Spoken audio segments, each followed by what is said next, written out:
10장 16절 17절 오늘 하나님의 말씀 같이 9절인데 합독하도록 하겠습니다. 마태복음 10장 16, 17절입니다. 시작. 보라 내가 너희를 보냄이 양을 이리 가운데 보낸가 같도다. 그러므로 너희는 뱀같이 지혜롭고 비둘기같이 순결하라.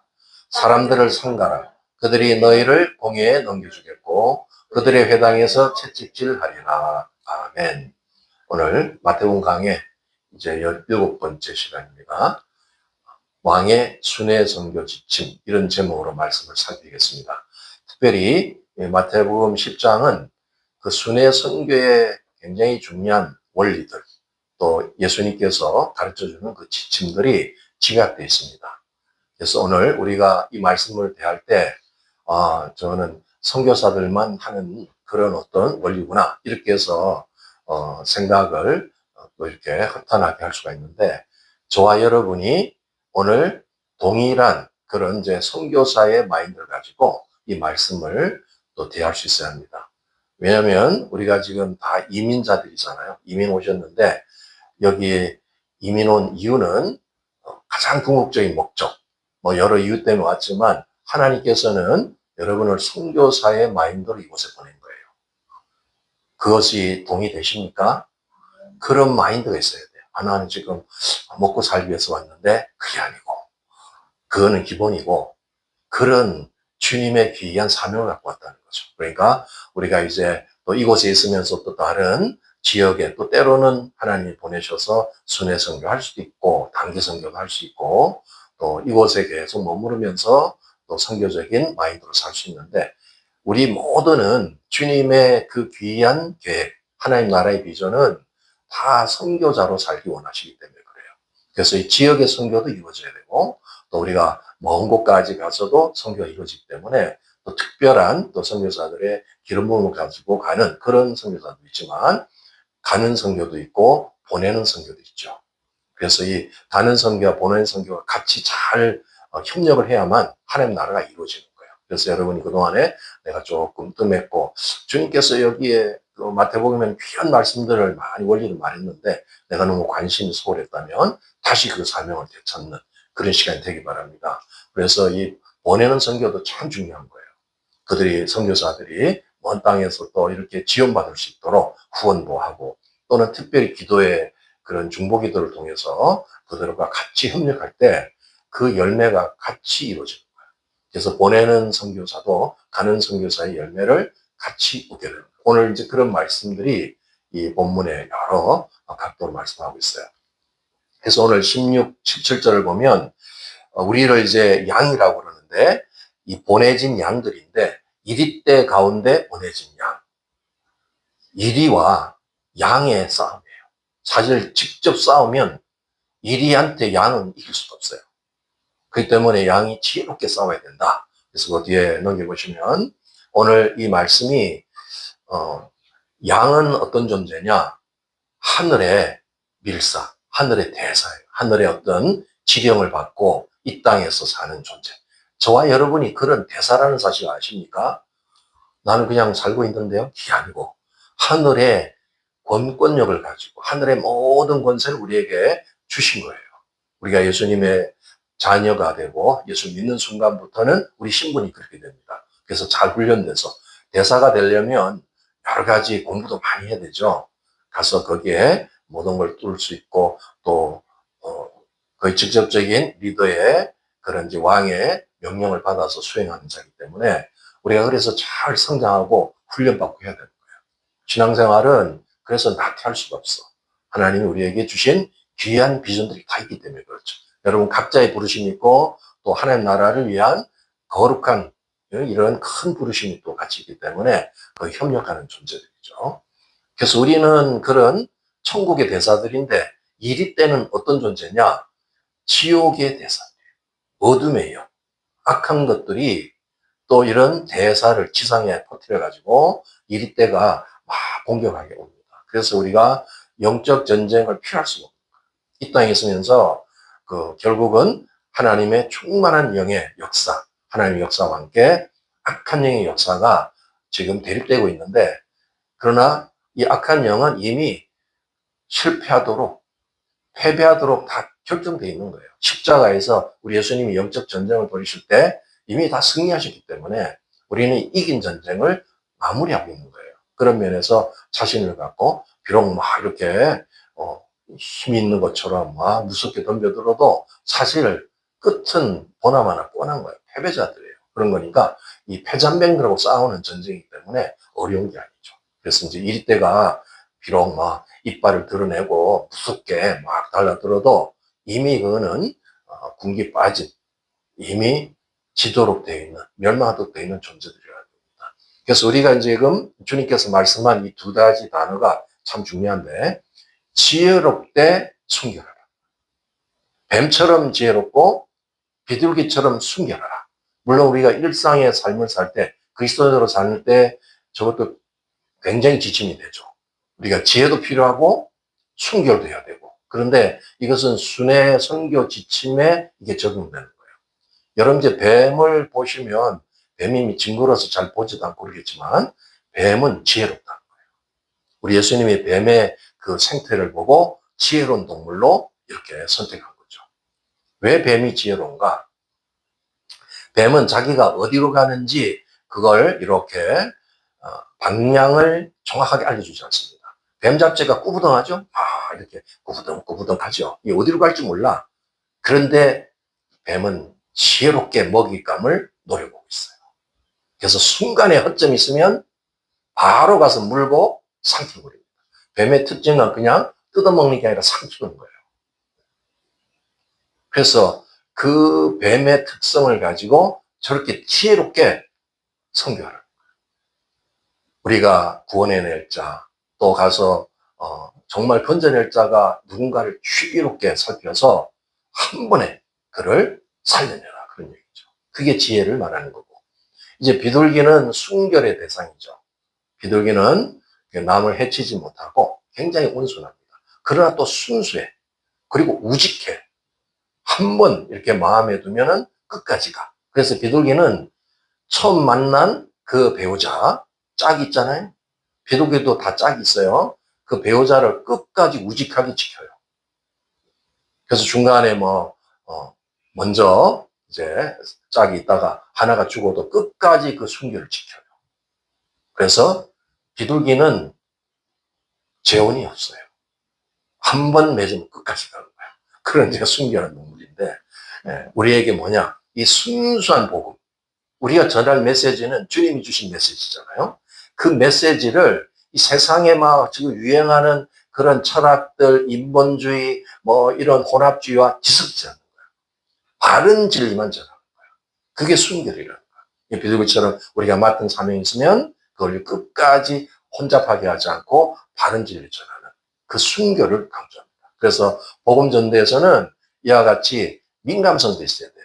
그래서 딱 천수를 잘 봐야 되고, 그래서 주님의 감동이 있을 때 놓치지 않고 민감하고 또 순수하고, 그러나 변질되지 않는 그 순수성, 그런 것을 가지고 메시지를 전하는 거예요. 복음을 전할 때 그래서 우리의 어떤 지혜, 내가 막 전하고 싶은 얘기를 전하는 게 아니고, 어떤 사람들은 막 복음을 전하는데 주님이 전할, 성령이 전달해 줄 메시지를 안 전하고 막 자기 얘기를 하고 그러다가 이게 전도인지 뭔지 그냥 얘기하다 끝나는데 그게 아니라 정확한 메시지를 다 포인트를 잡아가지고 그 상대의 약한 부분, 그를 구원해낼 수 있는 그 말씀을 민감하게 전달하는 그 역할. 그래서 이제 지혜롭되 순결하라 이런 얘기하는 거죠. 그러고 나서 17절에 보면은 사람을 상가라 그러고 있어요. 사람들을 상가라. 왜냐하면 이 땅에 사는 사람들은 두 세계에 소속되기 때문에, 하나는 하나님 나라에 소속된 사람이고 하나는 어둠의 마귀의 나라에 소속된 사람이기 때문에 그 마귀의 나라에 특별히 이런 대사들이 있다는 거예요. 그게 이리떼라는 거예요. 그래서 이들은 복음을 방해하는 이리떼이기 때문에 그들을 조심해야 되는 거예요. 괜히 가서 막 감당도 못하는데 건드렸다가 공격받고 그래서 말아요. 조심해서 그들의 뒤에 역사하고 있는 어둠을 제압하고, 우리가 할 때 막 마구 잡으려 가서 사람을 만나는 게 아니고 그런 것을 민감하게 파악해서 저거는 악한 대사들이구나. 지옥의 대사들을. 그랬을 때는 그 뒤에서 조종하는 영을 예수님을 결박하고, 우리가 이제 기도하면 천사들이 와서 탁 그 영을 잡잖아요. 그렇게 해서 조심하게 복음을 방해받지 않게 하라. 이제 그런 얘기입니다. 이제 구체적인 얘기가 그 뒤에 쭉 나오는데, 그 공회 얘기가 나오죠. 공회. 이 공회는 유대교의 최고 법정이에요. 지금 우리가 주의해야 될 여러 대상들, 그 일인데, 우리가 이제 일이란 말은 잘 안 쓰지만, 늑대는 잘 아시죠? 늑대. 예? 남자들 보면, 이 늑대, 그러잖아요. 집에서, 딸 있는 집 안 보면, 남자는 다 늑대야. 나 빼고, 그러면서, 이렇게 하잖아. 그 늑대. 공격성이 강하거든요. 아주 무섭게 던져요. 그 이리 때를 어떤 양상이냐, 이걸 이제 말씀할 때, 공예는 한마디로 말해서 최고 법정이지만 유대교의 그 종교형에 잡힌 자들이에요. 그래서 오늘날도 이런 종교형에 잡힌 자들이 있다는 거예요. 종교형의 반대가 뭐냐면 성령입니다. 그래서 성령을 거부하는 자들. 가는 곳마다 하여튼 믿는 사람 같은데도 성령을 거부하는 사람들 있어요. 이런 사람들은 조심을 해야 되는 거예요. 그 소속이 종교형에 소속되기 때문에 어둠하고 친한 사람들이에요. 그러더니 막 핍박하고 막 이단 시비를 걸고 막 박탈하고 있습니다. 이런 사람들 조심하라는 거고. 또 이제 총독과 임금들에 대한 얘기가 계속 나옵니다. 나중에 이제 본문을 한번 확인해 보세요. 이들은 그 당시에 이제 세상의 권력을 갖고 있죠. 군사적으로 정치적인 그 권력을 가지고 하나님 나라를 반대하는 세력들이 있어요. 물론 임금도 좋은 임금이 있을 수가 있는데, 대부분 여기서 말하는 거는 그 자기의 그 정치 세력과 자기 어떤 권력을 방해받지 않게끔, 복음의 세력이 들어가면은 그게 흔들리니까 방해하는 반대 세력. 그래서 이들을 대적해야 돼요. 계시록 13장에 보면은 이제 마귀가 그 자기의 권세를 짐승한테 줘요. 그 짐승이 바로 앞으로 나타날 적그리스도에게 그 권력을 줘가지고 하는 일은 교회를 핍박하고 믿는 자들을 대적하게 만듭니다. 그래서 그 전쟁을 피할 수가 없어요. 가면 갈수록 이제 우리가 주님이 곧 오시는 걸 기대하고 있는 우리들인데, 적그리스도가 나타나서 이 세상을 막 휘젓고 그런 때가 옵니다. 그럴 때 이들은 믿는 자들을 굉장히 박해하게 됩니다. 그래서 그것을 미리미리 대적할 수 있도록 우리가 영적으로 대적해야 되는 거죠. 그 다음에 거기에 쭉 내려가서 이제 말씀 보다 보면은 21절에 가족 안에 이립대가 있다는 얘기를 합니다. 가족 안에도. 우리가 정말 사랑하는 가족인데 이 가족의 소속이 저쪽 소속이 되어 있는 사람이 있어. 이리에 소속된 가족이 있다. 그래서 형제, 때로는 부모, 자식이 그런 대적자가 될 수도 있다. 그래서 아주 심하게 핍박하고, 그 어떤 때는 보면은 어둠에 완전히 잡혀가지고 그렇게 박해하는 사람들이 있어요. 보통은 또 안 그런 집안도 있죠. 그냥 뭐 이렇게 내가 아직 믿지는 않아도 그렇게까지는 않았는데, 어떤 사람은 완전히 뭐 왼수 다루듯이 이렇게 하는 사람이 있어요. 이건 이제 그냥 어둠형에 잡혀있는 사람들이죠. 그런 이립대들이 있을 때 조심해야 된다. 그래서 막 이렇게 정면으로, 그래서 그것을 대적하기보다는 영적인 준비를 갖추고 충분히 기도를 통해서 어둠형을 제압하는 이런 필요가 있죠. 이거는 이제 인도에서 실제 일어난 일인데, 인도는 수없는 이런 신이 있어요. 인도는 뭐 아무나 이렇게 신이 돼. 그 우리가 이제 잘 먹는 소고기 있잖아요. 소가 신이야. 최고 신이 돼가지고 소가 지나가도 거기에 뭐 교통을 방해도 꼼짝 못해요. 차들이 다 서 있어야 되고, 소가 지나가면서. 소가 이제 이렇게 한 번씩 똥을 싸잖아요. 그럼 그게 최고의 선물이야. 그래서 거기다 입에다 막 핥고 막 그냥 얼마나, 왜냐하면 신이 내린 선물이니까 함부로 할 수 없잖아요. 그래서 그걸 갖다가 이제 뭐 빵도 구워 먹고, 그게다 이렇게 연료도 쓰고 막 그런 인도 사람들이요. 대단하죠. 근데 거기에 이제 사람이 신이 돼 있는데 그걸 구루라고 그래요. 구루. 사람 중에서도 이런 신앙심 있는 사람을 신으로 만들었어. 그게 구루예요. 그래서 이제 그 집에 어떤 집의 일인데 아버지가 구루예요. 그러니까 막 존경받고 사랑, 이렇게 이제 그런 분위기에서 아들이 예수님의 복음을 듣고 그냥 회심을 해버린 거예요. 크리스천이 된 거예요. 그랬더니 이 아버지가 이제 신인데 열받아가지고 총으로 그냥 바로 정면에서 죽이려고. 그래서 이 아들이 뭐 정말 구사일성으로 도망갔죠. 그래가지고 저 터키까지, 이스탄불까지 가서 숨어 있는데 그 형이 찾아온 어느 날. 그랬더니 보자마자 봉고차로 밀어버렸어. 정말 이제 우리가 상상 못하는 일들이 이 세상에 일어나고 있죠. 이게 일이들이 일이. 어둠형에 잡혀가지고, 이 종교형에 잡혀가지고, 그 힌두형이 얼마나 강력한지 모릅니다. 기독교를 어마어마하게 비판합니다. 막, 정말 무섭게. 이슬람의 그 종교형도 무섭지만, 힌두교도 그렇게 비판을 해요. 그래서 지금 이 세상에 그런 이익대들과 싸움인데, 아주 우리가 이제 위에서 중보를 많이 해야 되죠. 하나님 나라가 그들에게도 전파돼야 되고, 그러려면 그들 뒤에서 역사하고 있는 어둠의 영들을 제압할 수 있는. 그래서 천사들이 막 동원되고, 우리가 기도의 능력이 있어서 그런 영들을 이제 완전히 회귀시키는 그런 일이 일어나죠. 집안 안에도 이런 이익대들이 있기 때문에 그럴 때는 조심하게 하라는 거죠.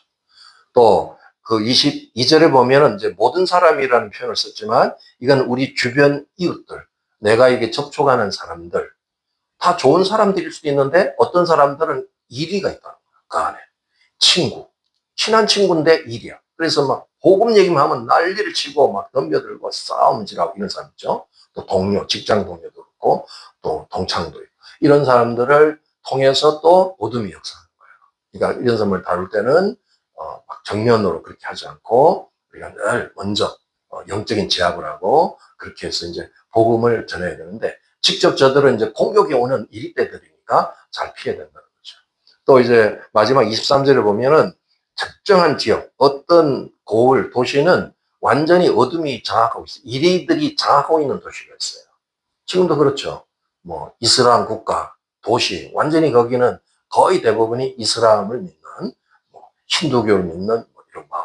이런 데는 이 기독교 복음을 굉장히 터부셔죠. 그래서 핍박이 심합니다. 박해가 심하고 어떤 막 그냥 죽이고 막 그러죠. 그랬을 때는 그 핍박한 도시나 마을을 피해서 일대들이 활동하는 데를 잘 피해서 또 선교하는 게 필요하다는 거예요. 이제 이런 면에서 그 사도 바울이 이제 이고니온에서 아주 그 사건이 일어났는데 이고니온이라는 이방지에 가서 이제 복음을 전하다가 그 지역 사람들이 막 들고 일어나가지고 박해가지고 돌로 쳐 죽였어요. 바울이 진짜 죽었습니다. 죽었다가 죽은 줄 알고 이제 이렇게 시체를 처리를 하는데 갑자기 살아났죠. 기적이 일어난 거야. 그래서 사도 바울이 이제 삼층천 그런 간증을 이렇게 하시잖아요. 고린도서에 보면. 그때가 아마 삼층천에 가지 않았나 이렇게 예상을 해요. 죽었어, 진짜. 그 영이 죽었다는 건 영이 빠져나가는 거죠. 천국을 그때 갔다 와서 말할 수 없는 그런 하나님의 계시를 보고 오는데 툴툴 털고 일어나더니 그냥 또 다른 마을로 도망가서 또 거기서 선교하는 거예요. 그러니까 이런 지역적으로 또 정말 이렇게 그런 적이 있는 사람들은 참 힘들겠죠. 그러니까 지혜롭게 또 이제 이런 일을 감당할 수 있는 그런 걸 이제 주님께서 다 미리미리 알려주시는 거예요. 그래서 이제 사람들은 특별히 이제 적에 해당되는 이리떼들 이런 사람들을 조심해서 잘 다루라고 그렇게 얘기하고 있는 거죠. 그 다음에 이제 우리가 좀 말씀을 읽어볼 것은 24절부터 또 다른 지침이 주어집니다. 24절부터 28절까지 한번 우리 같이 읽겠습니다. 시작. 제자가 그 선생보다 또는 종이 그 상전보다 높지 못하나니 제자가 그 선생 같고 종이 그 상전 같으면 좋하도다. 집주인을 바알세불이라 하였거든 하물며 그 집사람들이라. 넘겨보시면 그런즉 그들을 두려워하지 말라. 감춘 것이 드러나지 않을 것이 없고 숨은 것이 알려지지 않을 것이 없느니라.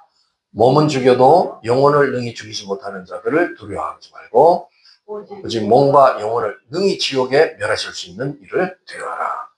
여기에 보면 이제 이 순회 전도 지침의 이 내용은 이립대들이 있고 이립대들이 없을 수가 없어요. 간호고마다 있는데 이립대들의 위협과 그 공격 앞에서 어떻게 그 두려움을 우리가 이겨나갈 수 있는가. 그걸 말씀합니다. 그러니까 이 영적 전쟁은 피할 수 없는 전쟁인데 전쟁에서 물러서지 말라. 그 물러서지 않는 중요한 방법은 적을 두려워하면 안 돼요. 이 전쟁에서 심리전에서 벌써 적을 두려워하면 지게 돼 있어요. 그죠? 이 운동선수도 마찬가지고, 뭐, 복싱 선수들이 이렇게 서로 이제 1대1로 싸울 때 적을 두려워하면 그냥 지는 거예요. 우리도 그런 거야. 우리가 적이 암이 이리가 어리렁거리더라도 두려워서는 안 된다는 거죠. 왜냐하면 주님의 철저한 도움이 있기 때문에. 하나님이 우리와 함께 한다는 이 확신을 갖고 있으면 두려울 필요가 없다는 거야. 그리고 어떤 경우는 두려워하다 보니까 생명의 위협을 느끼고 예수님을 부인하게 되잖아요. 근데 예수님 부인하지 말라. 영적 전쟁의 가장 기본은 두려움을 없애고, 그래서 예수님을 끝까지 시인하는 거. 그것이죠. 그래서 우리가 이제 주님께서 이 땅에 사역할 때도 많은 핍박을 받았어요. 예수님은 하나님의 아들로서, 의인으로서 공의의 말씀을 전하는데, 사실 그들을 구원하기 위해서 이 땅에 왔는데도 그 이리떼들이 얼마나 이제 덤벼들고 죽이려고, 결국은 이제 육신의 죽음을 통해서 이기는 줄 알았지만, 그것은 바로 인류의 죄값을 대신한 예수님 희생적인 죽음이었죠. 부활하셔서 죽음을 정복해버리시죠. 그리고는 모든 적에 이제 어둠을 다 제압해버리시고, 이제는 주의 나라를 온전히 전할 수 있게 됐죠. 그러나 그 사역을 하는 공생의 사역 가운데는 많은 핍박이 있었죠. 그러니까 예수님을 앞으로 따르는 제자들, 또 저와 여러분처럼 오랜 후에 예수 믿는 사람들도 다 이 땅에서는 그런 핍박이 있다는 것을 미리 권면하신 거예요. 그걸 당연하게 여기라고 말씀합니다. 나는 예수 믿는데 왜 이렇게 핍박이 많냐? 당연하다는 거죠. 우리 예수님이 그렇게 공격받고 그 주인이신 예수님이 핍박을 받았다면 그 제자들은 당연한 거다. 그래서 의뢰 핍박 오면 의뢰 그런 거구나 이렇게 받아들이라는 거죠. 핍박하세요? 예, 나 그럴 줄 알았어요. 이렇게 돼야지. 왜 나를 핍박해요? 막 이러면서 나는 예수 믿으면 좋을 줄 알았는데 이러면 안 돼.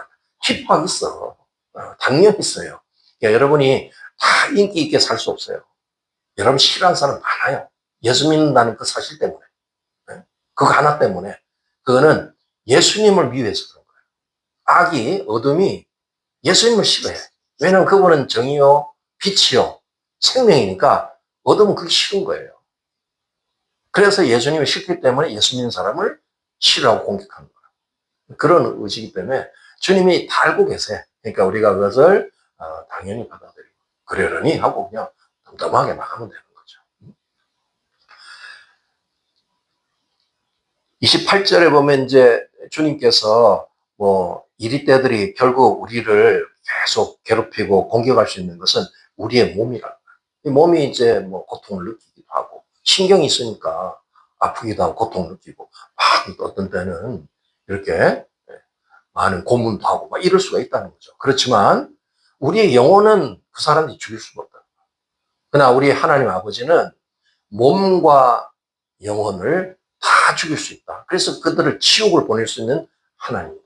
우리 아버지를 더 두려워야지 그 세상 이리떼를 두려우면 안 된다. 그런 얘기죠. 우리가 왜 두려움이 오냐면은 주님과의 관계가 멀어지면 두려운 거예요. 주님하고 깊은 친밀한 관계가 있으면 두려움이 없어요. 어떤 상황이 변해도 내가 지금 당장 내 지금 상황과 환경 속에 어려움이 와도 안 두려워요. 주님이 나하고 충만하게 교제하고 연합되어 있습니다. 그러나 주님하고 멀어지면 또 내가 주님에 대한 그 확신의 말씀, 주님이 하신 말씀을 놓치고 그것을 의심하게 되면 두려움이 있답니다. 창세기를 보면 아담이 굉장히 행복한 시간이 있었죠. 정말 그 낙원을 누리고 살았잖아요. 주님하고 늘 대화하고 같이 거닐고 너무 행복한 시간이 있었는데 그만 이제 하와와 이 아담이 죄를 지은 다음에는 막 하나님의 그 임재를 피해 도망다니고 어둠 속으로 숨고 두려움이 오기 시작하죠. 주님과의 관계가 깨져버리면 두려움이. 그러니까 여러분이 지금 삶에 있어서 자꾸 내가 이 두려운 마음이 생긴다는 것은 주님 관계를 정립해요. 내가 주님하고 좀 소원해지지 않았나. 주님하고 더 가까이, 더 연합하고 거기에 주님의 충만한 임재가 느껴지면 두려움이 사라져요. 그러니까 여러분이 지금 여러 뭐 두려움 요인들이 있을 거예요. 이런 이리때의 두려움이 아니라 할지라도 그런 내가 삶에 살면서 오는 두려움도 주님하고 더 관계를 회복하면 그런 것이 없어져요. 그리고 담대해집니다. 오늘 그 원리를 주님께서 말씀하시는 거예요. 그래서 28절에 보면 하나님을 더 두려워야지. 이 세상의 그 악한 것들, 그 일이 때 그런 거 두려워할 필요 없다. 우리는 그렇게 육체가 죽더라도 우리 영혼은 영원히 살 수 있는 존재들이고 이건 주님이 책임지는 거기 때문에 걱정할 필요 없다. 자, 보면 이제 리빙스턴이라는 유명하신 선교사가 이제 나와 계시죠. 리빙스턴이 아프리카 선교를 했던 거예요. 지금 이제 아프리카도 계속 선교지인데 오래전부터 그 선교의 아버지, 아프리카 선교 아버지라는 리빙스턴이 가서 개척한 거예요. 그래서 열심히 하다가 아프리카는 맹수들 있잖아요. 사자가 나타나가지고 피하지 못해가지고 사자한테 물려서 파라나가 그냥 물려서 떨어져 나가고 그런 어려움도 당하죠. 그리고 이제 리빙스턴은 말년에 좀 이렇게 초라한 죽음을 맞이합니다. 움막에서 누가 알아주지도 않고 서서히 이렇게 죽어가는 그런 죽음을 맞이했어요. 사람이 볼 때는 참 이렇게 그 비참한 인생같이 보일 수도 있죠. 누가 이렇게 알아주지도 않는데 그 영혼, 아프리카 영혼을 깨우기 위해서 가서 이제 선교했지만 하나님은 그 현장에 함께 계시다. 하나님은 그 죽음을 가장 기쁘게 영광스럽게 인정했다는 거죠. 그래서 오늘날도 그러니까 리빙스턴 저 이름을 우리는 기억할 수가 있는 거죠. 그러니까 이 세상에서 어떤 선교를 할 때 이제 이 지혜는 핍박당하는 거 그런 거 두려워하지 말고 그 이상하게 여기지 말고 당연히 여기면 된다. 뭐 어쩔 수 없이 이 세상이 어둠과 빛으로 세계로 나눠져 있기 때문에 어둠은 빛을 싫어하기 때문에 당연히 박해를 할 수 있다. 그런 걸 이제 주님께서 격려의 말씀을 주신 거예요. 그 34절부터 이제 39절까지를 한번 또 같이 읽겠습니다. 여기 오시고 같이 읽겠습니다. 시작. 내가 세상에 화평을 주러 온 줄로 생각하지 말라. 화평이 아니요 검을 주러 왔노라. 내가 온 것은 사람이 그 아버지와 딸이 어머니와 며느리가 시어머니와 불화하게 하려 함이니 사람의 원수가 자기 집안 식구이라. 아버지나 어머니를 나보다 더 사랑하는 자는 내게 합당하지 아니하고 아들이나 나보다 더 사랑하는 자도 내게 합당하지. 너무 빨리 갔네. 또 자기 십자가를 지고 나를 따르지 않는 자도 내게 합당하지 아니하니라. 자기 목숨을 얻는 자는 잃을 것이요 나를 위하여 자기 목숨을 잃는 자는 얻으리라. 우리가 이제 잘 아는 말씀이고 자주 강조하는 말씀인데 우리가 이제 주님의 그 믿음을 향해서 살아갈 때 또 이런 선교의 삶을 살아갈 때 오늘 이 말씀의 어떤 그런 핵심처럼 이 세상이 그 어떤 것보다도 우리 예수님, 우리 주님을 더 사랑해야 된다. 왜냐하면 주님보다 더 사랑하는 것이 있다면 그것이 우리의 가까운 가족이고 내 사랑하는 근거가 될 수 있지만 주님보다 더 사랑하게 되면 그게 우상이 되어버린다. 하나님은 우상을 싫어하잖아요. 우상을 아주 파괴시켜요. 그러니까 내가 잘못해가지고 우리의 주변의 사람들이 파괴될 수가 있어. 내가 잘못 사랑해가지고. 주님을 먼저 사랑하고 또 그 다음에 사랑은 좋은 거야. 그렇지만 주님을 제껴놓고 먼저 다른 이 세상을 사랑하게 되면은 주님의 제자가 될 수 없다. 그래서 주님이 우리에게 주시는 그 사랑의 분량 또 내가 날마다 지어야 될 십자가 뭔가를 잘 지고 가는 게 제자의 삶이다. 그게 성도의 삶이고 바로 이제 주님이 기뻐하는 삶이다. 그런 얘기를 하고 있는 거예요. 오늘 그 첫 부분에 말씀하는 것처럼 주님이 이 땅에 오신 거는 주님은 화평을 위해서 오신 게 아니라고 말하는 거예요. 주님의 최종 목적은 온 세상이 화평하게 사는 거예요. 평화를 주기 위해서 사는 건데 당장은 평화가 오지 않는다. 그래서 검을 주러 왔던 거예요. 검. 여기서 검이라는 건 무조건 막 싸움 붙인다 그게 아니고 분리시킨다. 하나님 나라와 마귀 나라는 같이 공존이 안 돼. 하나님과 악령은 같이 갈 수가 없어요. 그래서 그걸 분리시키는 거예요. 그게 어찌 보면은 복음 정도예요. 복음을 통해서 빛에 소속된 사람, 어둠에 소속된 사람이 딱 갈라지는 거예요. 어쩔 수 없죠. 우리가 이제 이 세상을 동일한 시간에 공유하고 살지만 이제 주의 때가 되면 딱 나눠져 버려요. 빛의 사람과 어둠의 사람. 그죠? 천국과 지옥. 그게 주님 오신 목적이다. 이게 복음은 결국 나누는 거라는 거죠. 우리가 이제 이런 과정에서 끝까지 주님 편에 서가지고 또 주님이 원하는 그 삶을 살아내는데, 우리는 늘 주님 한테 있으면 주님의 그 보호 속에 있고 우리는 반대할 수 있는 그 근거가 있다. 또 한번 그 말씀을 하게 보겠습니다. 다니엘서 11장 32절에 한번 읽어보겠습니다. 시작. 그가 또 언약을 배반하고 악행하는 자를 속임수로 타락시킬 것이나 오직 자기의 하나님을 아는 백성은 강하여 용맹을 떨치리라. 자기 하나님, 바로 하나님 아버지를 안다는 말은 체험적으로 아는 백성은 강해서, 그런 하나님의 자녀들은 강해서 용맹을 떨치리라. 두려워하는 것이 아니라 더 용맹을 떨치고 두려움을 제압하게 될 것이다. 그러니까 진짜 하나님을 믿고 하나님을 체험하는 사람은 두려움이 없는 존재입니다. 그래서 담대할 수 있다. 이렇게 말씀합니다. 그리고 이제 이어서 그 보면 쭉 내용 중에 이제 뭐 가족 식구들끼리 뭐 서로 분열 일어나고 막 그러는데, 그래서 어떤 분들은 자기 마음에 안 들면 이 가족이 왼수야, 왼수 막 이러는데, 그런 의미가 아니고 빛과 어둠 때문에 한 집안에도 예수 믿는 사람과 안 믿는 사람이 지속해 살잖아요. 그게 어쩔 수 없이 이게 불화로 갈 수밖에 없어. 그래서 이 불화라는 것은 저 디카조라는 단어가 떼어서 갈라놓는다, 분리시킨다, 격리시킨다 그런 뜻이에요. 결국 한 집안에 이렇게 운명적인 만남으로 살아도 때가 되면 다 격리되고 나눠져 버려요. 이제 천국과 지옥을 분리시킬 수밖에 없다는 거죠. 그러니까 우리가 이 사랑하는 가족들이 영원한 멸망에 빠지지 않도록, 그래서 그들을 위해서 많이 기도하고, 이 가족 전도가 제일 힘들거든요. 왜냐하면 내 삶이 노출돼 있고 나라는 존재가 그냥 다 투영돼 있기 때문에 내가 좀 이렇게 인격적으로 훌륭하면 좋은데 그렇지 못할 때는 이 전도가 안 돼. 말빨이 들어가지가 않아. 니나 잘했어 이러니까.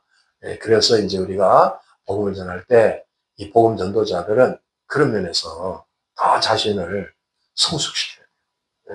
더 아름답게 꾸미고 아름답게 만들어요. 결국 이와 같이 우리는 동일한 공간에서 동일한 시간을 누리고 있지만 이거는 피할 수 없는 전쟁. 그래서 전도라는 것은 그 영혼에게 우리가 복음을 전해서 그 영혼을 살리는 것은 보이지 않는 영적 전쟁이죠. 치열한 전쟁입니다. 그 어둠의 지옥 갈 자를 살려가지고 천국으로 보내는 어마어마한 지금 이런 사명. 그게 우리가 대사가 하는 일이죠. 대사는 하나님 나라의 좋은 일을 하는 사람들이죠. 그러니까 전도를 그냥 너무 쉽게 그렇게 이제 군기가 빠진 상태로 이렇게 하는 게 아니고 전쟁 모드로 다 깨어서 성령이 충만하게 들려서 내가 정말 이제 이 전투 자세로 가서 하는 그런 거를 주님 원하시는 거죠. 이제 마지막 우리 순회 전도 지침을 좀 보고 마무리할 텐데 40절부터 42절까지 말씀이에요. 이제 여기는 소망의 말씀이 있어요. 같이 읽겠습니다. 시작. 너희를 영접하는 자는 나를 영접하는 것이요 나를 영접하는 자는 나 보내신 이를 영접하는 것이니라. 선지자의 이름으로 선지자를 영접하는 자는 선지자의 상을 받을 것이요 의인의 이름으로 의인을 영접하는 자는 의인의 상을 받을 것이요 또 누구든지 제자의 이름으로 이 작은 자 중 하나에게 냉수 한 그릇이라도 주는 자는 내가 진실로 너에게 이르노니 그 사람이 결단코 상을 잃지 아니하리라 하시니라. 이제 이 본문에서는 한 사람의 그 순회 전도자, 그 선교사가 미치게 되는 좋은 영향력을 말해요. 이 순회 선교라는 이런 강력한 사명을 이루게 되면 그 지역이 변하게 됩니다. 그래서 선지자로서, 의인으로서, 제자로서의 그 상급을 같이 받게 된다. 그러니까 순회 선교사 자체도 이런 기름 부음을 갖고 있어요. 선지자로서, 의인으로서, 제자로서의 그런 기름을 가지고 같이 상급을 나누게 되는 거죠. 그러니까 선교 사역에 동참하고 또 같이 협력하는 것은 저런 예비된 상급을 다 받게 된다는 거예요. 왜냐하면 이제 우리가 전하는 그 메시지라는 것은 예수님의 말씀을 전하는 거죠. 그 말씀은 바로 아버지의 말씀을 전하는 거죠. 그러니까 바른 진리의 말씀을 전해서 그 사람들의 어떤 영혼이 구령받게 하는 것은 전도자 해야 할 일이니까 전도자는 그래서 바른 복음으로 무장해야 되고 그래서 순수하고 변질 안 된 그 말씀을 잘 전해야 돼요. 오늘날 복음 자체가 너무 변질돼가지고 이상한 복음을 막 전하는데 그러면 안 된다. 그리고 말씀을 전하는 자체는 굉장히 이렇게 사람들한테 귀감이 될 수 있고 좀 존경할 수 있는 그런 자질이 필요해요. 또 성품적인 거. 성격이 못돼가지고 복음 전도를 할 수 없잖아요. 그렇죠? 어떤 상황에서도 참아내고 성령의 9가지 열매를 맺는 이런 사람들이 가야 복음 전도가 아름답게 열매 맺는 거죠. 그래서 이제 여기 선지자로서 의인으로서 이제 제자로서의 그 사역이 뭔가를 한번 우리가 알아볼 필요가 있어요. 선지자는 프로페테이아라는 저 헬라 단어가 미리 받은 것, 미리 들은 것을 전달하는 거예요. 그러니까 이것이 바로 대언하는 거죠. 하나님 말씀하시면 미리 듣고 전하는 거예요. 그러니까 우리가 이제 이런 선지자적인 기름 부음이 좀 필요한 거죠. 어떤 사람 만날 때도 그냥 가서 막 만나가지고 나오는 대로 막 얘기하고 이러면 안 돼, 크리스천들은. 크리스천들은 누굴 만나도 주님한테 먼저 음성을 듣고 내가 오늘 누구하고 약속을 했습니다. 저분하고 만날 때 저분에게 어떤 위로가 필요합니까? 어떤 말씀을 내가 전해줄까? 이걸 미리 받아가지고 얘기해줘. 나한테 전한 게 없어. 그러면 어떻게 해야 돼요? 가만히 있어야지. 가서 듣고 와야지. 그러니까 막 이 말 저 말 막 정신없이 그런 얘기하는 게 아니고 크리스천들은 이런 선지자적인 기름이 있어야 돼요. 주님이 그분을 가서 한마디 말하고 그 귀한 시간을 그냥 한담하고 시간 다 낭비하지 말고 그 말씀을 그 영혼을 살리기 위한 말씀. 그게 되어야 된다. 이제 여러분의 삶의 가치가 많이 달라지겠죠? 그러니까 조금 부담스러울 수도 있어요. 나는 아무나 만나면 좋은데 이제 그러면 안 되는 거야. 기도를 먼저 하시고 주님의 대언을 받아서 같이 교제하고 그럼 풍성해져요. 오늘도 내가 기대해 보겠습니다. 같이 이제 맛있게 밥도 먹지만 이런 좀 대언적인 교제가 좀 필요해. 서로 이렇게 격려하고 그런 거죠. 전도자, 선교사 이런 분들은 그런 대언의 능력이 있어야 된다. 또 의인의 사역이라는 것은 에레미야 1장 10장 우리는 이제 첫 자를 다 외우고 있으니까 무슨 말인지 알죠? 의인이 뭐 하는 사람이냐? 뽑고 파괴하고 파멸하고 넘어뜨리고 건설하고 신게 한다. 첫 자를 타서 뽑아파 넘건심. 요건 잊어버리지 말아야지. 당신은 뭐 하고 사는 사람이요? 그러면 뽑아파 넘건심이요. 이렇게 하면 뭔 소리요? 그러면 이제 에레미야 1장 10장을 이루시오. 그래가지고 가르쳐줘야지. 쉽게 말하면 어둠과 죄악 이것을 파괴시키고 의를 세우는 사람. 그러니까 그 사람이 가는 곳마다 의의 열매가 맺혀지는 거예요. 그거죠. 복음 전도자 우리가 선교하는 그 사람이 사는 지역서부터 의롭게 변하는 거예요. 우리는 지금 눈에 안 보이는 많은 일들이 일어나고 있어요. 여러분이 진짜 주님 안에 중심으로 이런 의인의 삶을 회복한 사람들은 그 지역, 자기 가정서부터 이게 의가 막 세워지는 거예요. 그래서 그게 사회를 개혁하는 거예요. 그래야 되는 거예요. 크리스천인데 이게 의가 안 세워지고 악으로 충만하면 그게 다 오염되고 있는 거예요. 그러니까 저 의인의 사역에 대해서 계속 나눈 거죠. 마지막 제자로서의 사역은 뭐냐? 마세테스란 말이 누구로부터 배운다는 거예요. 우리는 잘 배워서 잘 전달하는 사람이죠. 그러니까 우리 하나님, 우리 성령님부터 직접 배우는 사람. 그 기름 부음을 가지고 있어야 된다. 그래서 그런 기름 부음의 선교 사역을 하게 되면 저런 선지자로서 의인으로서 제자로서의 그 상급이 같이 나눠진다. 이게 얼마나 귀한 거예요. 그러니까 여러분이 선교 사역에 이제 직접 이렇게 참여할 수도 있고 또 간접 참여할 수도 있지만 여러분 거기에 참여한 저런 기름 부음을 통해서 상급이 주어지는 거예요. 그거 굉장한 거예요. 자기도 모르게 어떤 일들이 막 이루어져요. 그러니까 앞으로 좀 더 관심을 가져야 되겠죠? 누가 이렇게 선교를 한다든지 또 그러면 중보기도를 한다든지 그럴 때는 열심을 내고 그 동참하면 저런 기름이 부어져요. 제자한테 찬물 냉상급 줬는데도 그 상급이 주어진다고 주님 말씀하죠.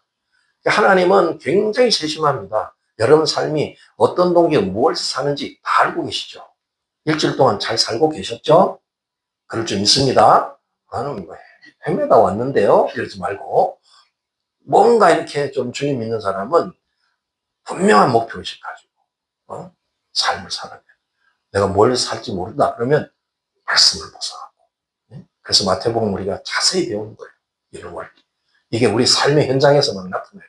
그러니까 허탄하게 지금 이렇게 공사하고 이러고 있을 시간이 없다니까요. 얼마나 귀한 걸 우리 주님이 우리에게 가르쳐 주세요. 그래서 복음 전도자는 기본적으로 능력 전도가 필요합니다. 오늘날 너무나 이렇게 지식으로만 이 복음이 전달되니까 하나님 나라가 잘 임하지 않는데 우리는 능력 전도가 돼요. 그 뒤에 넘겨보시면 이제 계속 주님이 가르쳐 준 거는 능력사예요. 성령께서 우리에게 권능을 부어주시고 권능의 기름 부음을 받고 나가서 하는 거예요. 그러면 전도사에게 많이 달라지는 거죠. 그죠? 그래서 마가복음 16장 15절 이후에 지상명령의 뒷부분에 말씀하실 때 부르심을 받은 하나님 믿는 자, 부르심을 입은 모든 나의 제자들은 표적, 이적, 기사 이런 것이 따른다. 이 치유와 축사 이거는 뭐 특별한 사람에게 있는 게 아니라 전도자들에게 나타나는 이게 능력사예요. 이런 걸 여러분에게 자꾸 이제 구하고 기도해야 돼요. 여러분이 많은 필요가 있겠죠. 그렇지만 나에게 이런 기름 부음을 부어주세요. 나에게 능력의 권능의 기름 부음을 부어달라고. 그래야 내가 예루살렘, 온유대, 사마리아 땅끝까지 이르러 주의 증인이 될 수 있습니다. 여러분이 지금 먼 곳에 왔습니다. 이민 온 거는 그런 권능을 받아서 이곳에 와서 그 권능을 베푸는 그런 일을 주님 바라실 거예요. 그동안에 내가 다른 일을 했다 할지라도. 그래서 우리의 부르심과 이 제자 사역은 이제 하나로 잘 갈 수 있도록 해요. 각자의 부르심이 있어요. 내가 무슨 부르심이 있는지를 잘 보고. 주의 제자는 부르심을 받았으면 그 부르심 좋은 거네 그러지 말고 주님이 큰 비전을 주시죠. 그 부르심을 받았으면 준비를 해야 돼요. 훈련하고 자기를 가꾸고 잘 만들어가지고 이제 사명을 이루는 실제적인 일을 하는 거예요. 사도 바울이 AD 30년경에 이제 하나님의 부르심을 받습니다. 정말 핍박, 예수님 믿는 걸 아주 핍박하던 자가 예수님 만나고 완전히 변해가지고 이제 부르심을 받죠. 그런데 바로 가서 사명을 이룰 수가 없어요. 성장이 돼야죠. 그래서 이제 주의 말씀을 배우고 또 이 기독교의 어떤 계시적인 음성을 듣고 훈련받아가지고 한 15년 동안의 훈련을 거친 다음에 AD 45년 거의 이렇게 중년이 됐을 때 이방인의 선교사로 전도자로 사용되는 거죠. 그래서 우리도 믿는 사람들에 대해서 물어보면 당신은 왜 믿고 사느냐 그러면 너무 비전이 없어요. 젊은 아이들이 그 비전이 없으니까 예수 믿는 거를 종교적으로 그러니까 교회를 다 떠나버리는 거야. 우리는 거룩한 어떤 비전을 갖고 있어야 돼요. 내가 이제 자녀로서 부르심을 받았으면 만족하는 거 거기서 머무는 게 아니에요. 성장해야죠. 그래서 이제 주님의 나는 일꾼으로 어떤 영역으로 나를 쓸지 모르지만 그 일꾼이 되기 위해서 주님 앞에 머물고 훈련받고 그 전문성을 가지고 마지막엔 지도자로서 쓰임받는 거예요. 특별한 사람은 지도자가 되는 거예요. 여러분이 다 성장해서 지도자가 되길 원하는 거예요. 그래서 마지막 때는 부흥이 일어나고 부흥을 통해서 대추수가 일어나는데 어떤 특정한 사람들, 특정한 곳에만 일어나는 게 아니라 이 종말의 부흥은 모든 사람, 모든 지역에서 부흥이 일어나는 거예요. 여러분이 지금 그런 중차대한 사명으로 부르고 있다는 사실을 깨달아야 됩니다. 그러니까 조금 삶의 가치를 더 키우세요. 여러분의 자존감을 더 높이세요. 나는 그저 이렇게 살다가 죽을 인생이 아니라는 거예요. 주의 나라를 위해서 아름답게 내가 살기 위해서 더 열심히 해야 돼요. 그래서 더 열심히 내가 몸이 연약하더라도 더 훈련받을 곳, 또 우리의 모임 이런 걸 귀하게 여기고 와서 훈련받고 거기서 더 이제 업그레이드 돼서 자녀에서 일꾼으로 지도자 기름 부어져 가지고 이 일에 동참한다면 정말 상상 못할 그 기업, 유업, 그 상급이 예비됩니다. 오늘 우리가 그런 주님의 가르침 속에 주님이 막 우리를 뭐 이렇게 일시키기 위해서 부르신 게 아니고 사실은 높은 우리에게 그 상급을 예비하기 위해서 하나님의 그 귀한 일에 우리를 동참시켜서 그런 존재로 만들어간다는 사실은 이거 놓치지 마시기 바랍니다. 너무 귀한 것이죠. 그러니까 오늘 어떤 분들은 야, 나하고는 상관없는 얘기를 저렇게 많이 하시나 이게 아니고 여러분의 일이에요. 이게 여러분이 선교 아니 선교사들은 좋겠네 그러면 안 돼. 내가 선교사예요. 오른손이 주먹쥐고 내가 선교사다. 나는 예수님의 선교 지침을 따라 선교하는 선교사다. 아멘. 그래야지 이게 말씀이 살아 역사지. 뭐, 그 무슨 말씀 옛날 무슨 이런 신학처럼 생각하고 그러면 안 되겠죠. 네. 그걸 가지고 살아가서 삶이 달라집니다. 여러분 삶이 변화가 일어납니다. 거룩한 비전이 접목됩니다. 그래서 삶에 의욕이 생깁니다. 그러니까 힘이 주어지고 몸도 건강해지고 하나님 막 여러분을 만들어가는 거예요. 비전이 있어야 사명이 있으면 안 죽습니다. 여러분 할렐루야. 네. 그래서 오늘 말씀을 통해서 주님이 이렇게 주신 이 귀한 것 이런 선교의 비전을 가지고 또 아름답게 열매 맺는 저와 여러분 되시길 예수님 이름으로 축복합니다. 예, 우리 같이 한번 기도할 때 오늘 주님이 주신 이 선교 지침 이것이 정말 우리에게 잘 숙지가 되고 이것을 삶에 적용할 수 있는 그래서 선지자로서 의인으로서 제자로서의 이 기름 부음이 우리에게 임하게 된다고 그렇게 기도하세요. 또 영혼 구원을 위해서 우리가 깨어나가지고 우리 주변에 추구하는 영혼이 얼마나 많습니까? 그들 위해서 중보하고 또 영적 전쟁에 잘 참여해 승리할 수 있도록 해서 기도하시고 열방과 미전도 종족과 이스라엘이 정말 속히 이제 추수되어서 주의 다시 오심이 예비될 수 있도록 위해서 우리 주여 삼창하시고 간절히 동성으로 기도하겠습니다. 주여